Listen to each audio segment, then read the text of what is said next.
No. Okay, thank you, Madam President. We've all experienced a bit of buyer's remorse this past year. The uncertainty caused by the pandemic had folks stockpiling too much or just doing a little online retail therapy for things they may never use.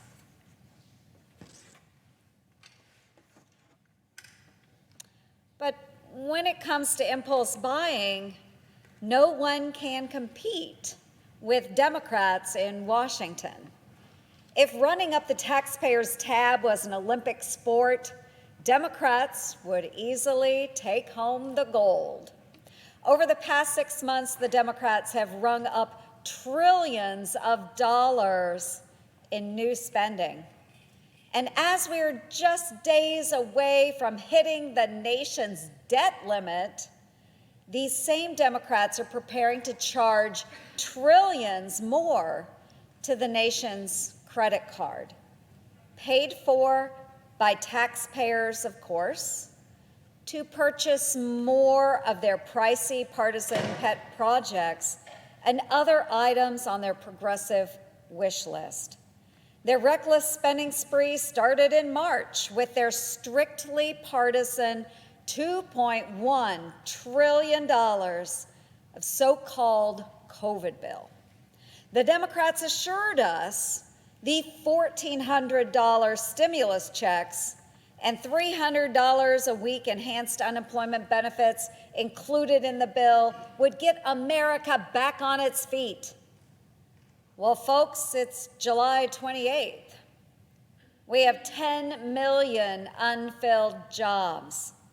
Last week, jobless claims increased, and hardworking Americans are feeling the pinch and paying more for almost everything, from gas to groceries. The Democrats' poisonous progressive policies are failing us, and Iowans and the rest of Americans know it. Yet Democrats, they just keep on spending. Right now, the majority leader is plotting to fast track an everything but the kitchen sink tax and spending bill that could cost more than $3.5 trillion. So what's in this latest bill? More poisonous progressive policies.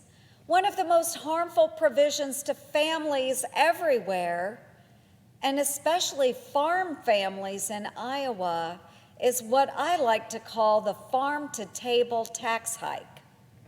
The Democrats want to pay for part of their radical agenda by increasing the tax on family farms being passed from one generation to the next.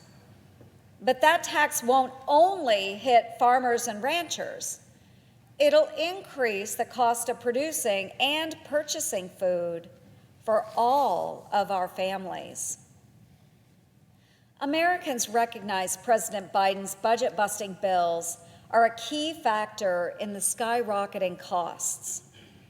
Yet the Democrats keep packing their bills with progressive pet policies and projects they know won't make your life better, but that will appease their political base. And their answer when things don't get better is always, wait, we didn't spend enough. Folks, it's laughable to argue that Washington hasn't spent enough when our national debt now exceeds $28 trillion. The shopaholics who control the purse strings in Congress are addicted to spending other people's money on things we don't need or that we can't afford.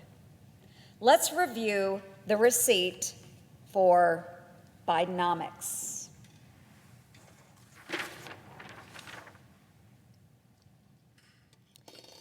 $2.1 trillion for Biden's so-called American Rescue Plan, which includes $200 billion for enhanced unemployment payments, $1.7 billion for Amtrak, $135 million for the National Endowment for the Arts, $50 million for environmental justice grants, plus a $3.5 trillion for the proposed reckless tax and spending spree.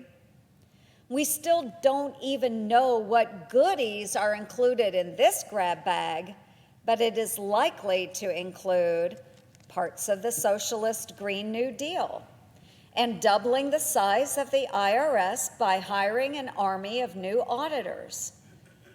Add on nearly $10 billion for swampy earmarks to pay for pork projects. The list goes on and on and on, like the world's longest CVS receipt, except you don't expect any savings here, folks. And when you add it all up, the grand total, $6.8 trillion. As these bills come due, President Biden's reckless spending spree will leave us with buyer's remorse for years to come. It's time to cut up Washington's credit card and make D.C. start living within its means, just like every